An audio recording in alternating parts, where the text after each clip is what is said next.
Time to get some top that trade into our day. Joining us for that, Knuckman, the chief market strategist of bullseyeoption.com, and Flynn, a Fox Business News contributor. Great to see you guys. Round number one, house rich.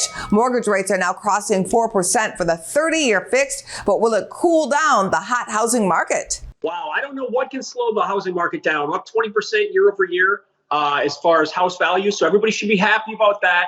Yes, rates are going higher. There's a 80% chance that rates will be at 2%. Short-term rates here by the Fed will be at 2% by end of December, but they're still going to be stuck at 2% by June of next year. So once the hike, happens, then it relaxes for a while.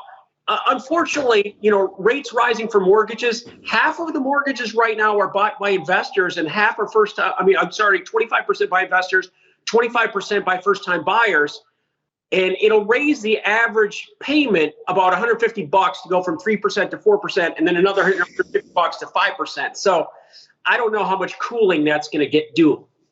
Well, I don't know if the mortgage rates are going to slow the housing market, but maybe housing prices will. We've seen one of the biggest jumps in history in housing prices over the last year, and the price to build a house has gone up dramatically. What were we going to say?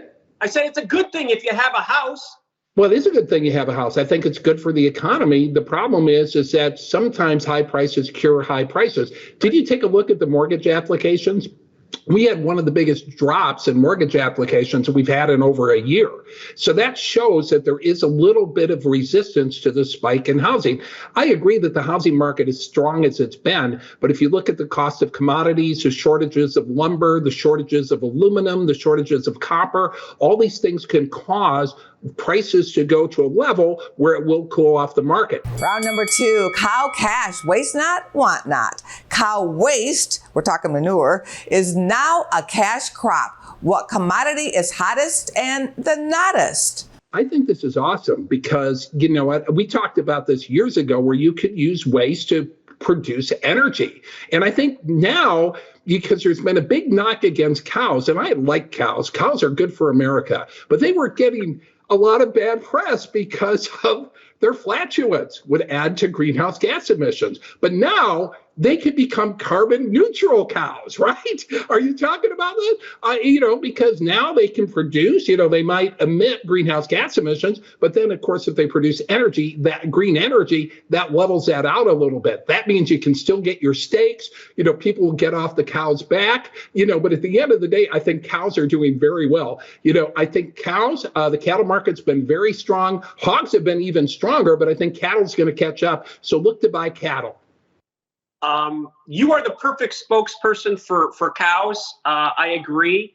And then you're saying that they'll be good for steaks, but I don't know if they want you to be selling that part. But anyways, what's interesting is that these commodities markets just keep going and going.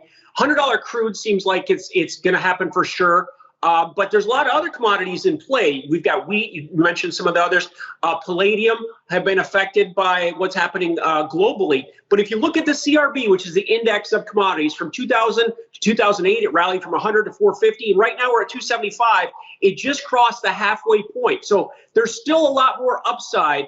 And I'm still looking for a continued commodity comeback. Well, you never know what you're going to get on this show. Round number three, right stuff.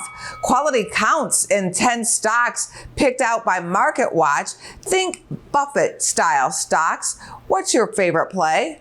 I think right now when you look at what's going on and you try to think like Warren Buffett, you want to look at companies that are making money. You also want to buy companies that not a lot of people were buying just a few years ago. And I think one of the companies that you have to look at, or the sectors, is the energy sector, because this is a sector that has been underplayed, underappreciated for a long time. It's been very strong. Now, if you're looking for some good names, I'm looking, if you want to deal with those Canadians over there, Cenovus Energy, very good stock over there. If you're looking at here in America, stick with Devon Energy. Those are my two favorite picks right now.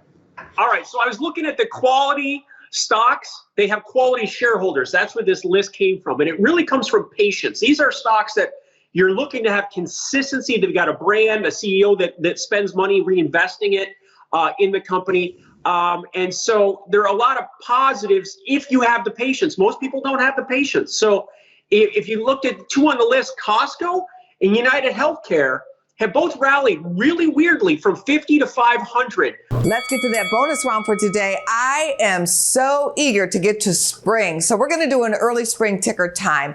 Are these all true or all false tickers? Bud, B-U-D, P-L-N-T, plant, F-L-W-R, flower. True. True, all true. They are all true tickers. 2 winner chicken dinners. Business First AM will be right back after this. Don't you go anywhere. Go to businessfirstam.com for where to see our show on TV.